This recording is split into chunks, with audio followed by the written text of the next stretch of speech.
Au cours de son séjour malien, le ministre français de la Défense a visité le centre d'instruction Boubacar Sadassi, chargé de la formation des bataillons de l'armée malienne. Jean-Yves Le Drian y a rencontré les instructeurs européens et les responsables militaires maliens. Sur place, le ministre français a réitéré l'accompagnement de son pays. Kouloukoro Seydou Traoré. C'est aux environs de 10 heures ce lundi que l'hélicoptère transportant le ministre français s'est immobilisé sur la place d'armes du centre d'instruction Boubacar Sadassi de Koulikoro. À son arrivée, Jean-Yves Le Drian a été accueilli avec les honneurs. Poignée de main de l'encadrement militaire, mot de bienvenue et de reconnaissance sur l'effort fourni par la France, explications détaillées sur les objectifs, acquis et perspectives de l'EITM, bref, tous les contours de la formation ont été expliqués aux visiteurs par le commandant du centre et le chef de l'EITM. Cette mission est également un motif d'espoir. Et je me tourne ici vers l'avenir, car cette mission contribue directement au processus de réconciliation et de retour à la paix qui n'ont jamais cessé d'être notre priorité. Sur le flanc de la colline du Nyanan, champ d'entraînement des bataillons, le ministre français a assisté à la mise à niveau tactique de certains officiers maliens en charge de commander les différentes sections du 3e bataillon. À une semaine du démarrage de la formation du 3e groupement tactique interarmes, Jean-Yves Le Drian s'est adressé aux experts européens. Les 110 militaires français de l'EITM et les autres nationalités européennes ont d'abord eu les félicitations du ministre, puis écouté ses encouragements. L'enjeu pour nous est de garantir dans la durée une réponse solide et adaptée aux enjeux régionaux. Je pense notamment à 2 efforts que nous devons faire. Prolonger le mandat de l'EITM pour lui permettre de poursuivre son travail de formation de conseil et deuxièmement, envisager les modalités d'un suivi plus efficace des bataillons une fois sortis de Koulikoro. Au cours de cette visite, le ministre Jean-Yves Le Drian a reçu des cadeaux symboliques de la part du chef de la mission européenne de formation, général Bruno Guibert.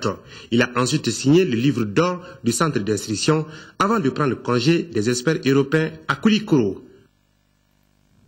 Jean-Yves Le Drian, ministre français de la Défense, qui était également à Gao auprès de la force Serval, une visite qui a permis de recadrer les missions assignées aux armées françaises et maliennes dans leur lutte commune au nord du Mali.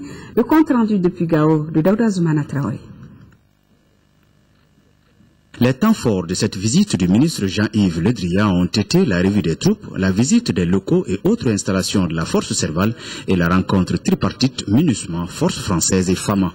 L'assurance a été donnée par Le Drian quant à l'accompagnement du Mali par la France dans les futures missions et les responsables militaires de notre pays s'en félicitent. Les missions restent les mêmes, les priorités restent les mêmes. Il s'agit de la libération totale des régions nord du Mali. Le retour des populations déplacées dans leurs différentes localités, une administration proche des administrés et que les activités de développement dans un cadre sécurisé puissent enfin reprendre pour un Mali uni et prospère. Le ministre français de la Défense, en s'adressant à ses troupes, dira que la communauté internationale est fière du bilan enregistré par la France au Mali. Ce franc succès, poursuit-il, est le couronnement d'une armée française forte et bien organisée. L'opération Serval exemplaire ne baissera jamais les bras. De la vigilance et encore de la vigilance pour découvrir des caches d'armes et de la coopération pour traquer les terroristes encore en circulation.